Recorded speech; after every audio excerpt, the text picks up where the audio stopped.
बिरिडी block 22 मौजा उकुंदरा ग्राम पंचायत रे अभावनीय घटना घटी जाइछि। दिलीप कुमार भोई पिता सुनाकर भोई गत रातिरे किछि दुर्बृत्त माने तांको धान गदारे निया लगाई दैछन्ति। धान प्राय 30 गुंड बा 40 मुंड हेबा प्राय धान चाष करिबा पई ग्रुप रो ऋण आनिथिले। धान हेला धान बिकी ग्रुप ऋण सुझिथान्ते सुनाकर। किछि दुर्बृत्त मानक पई धान जली पोड़ी पाउंस हो जाइछि।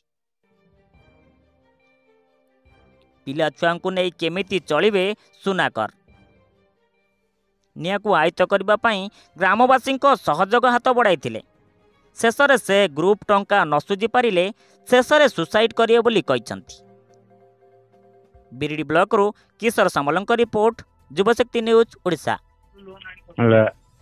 आया मोर 1.5 एकर जमी धान चाष गदा करते घर पाखे राति निया नगे मोर पाखे भी विरोधी लोक अच्छा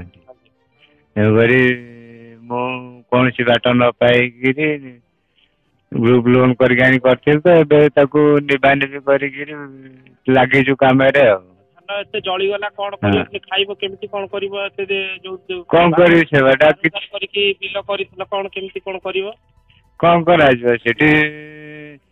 गवर्नमेंट जहाँ आईन करेंगे जहाँ को मो साहय करदे मो पाइबी नचेते ना जहाँ जमी दुख कष्ट असुविधा चलिए कौन थाना रे केस करछ जो ये तला कि फायर ऑफिस नहीं नहीं से सब किछि करि कि से माने के आसी ना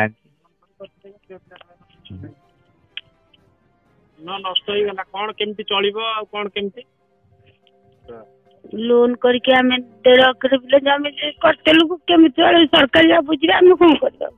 आ जो धान जली गला केमिति कोन लोक जळै देले ना बाद विवाद थला कि हां बाद विवाद अछंती किंतु हमें देखिनु के जळै दी घर पाखा पाखी जली गला जानि पाइलो नै केमिति हमें धान कटि कटि बादा रास्ते सोई पड़तिलो कि जानि आ एटी घर पाखर भी किछि लोक जानथिबे ना। हां हम जा जण जे उठिले देखिला धान जळुची जे डाक पकेला न उठिलो उठिला सेतळ कोन जळि जाइथला। हां दुलदुले जाउथला आ हमें भी जो पानी पकेलु आ से पानी गला डाकिया भी हम समय नहीं देखला जळि गेला व्यस्त भीतर डाकिया को भी समय ना हम मुंड तो काम करला हम डाकिबु का को धान गदरे कोन की किरोसिनी पकेइथला सेमसी लगेला। हां किरोसिनी पकेई बोतल बाहर किरोसिनी पकेई नगेइथले बोतल पके की किरोसिनी पुरे की नगेइछंती किरोसिनी बोतल टी बाहर की आ पके की नगेइछंती आ ग्रुप रो लोन आनथला केमिति कोन पुणी ए करियो सुचियो केमिति सरकार या करिया हम कोन करबा हम न करियो ग्रुप वाला आबे किछ कहि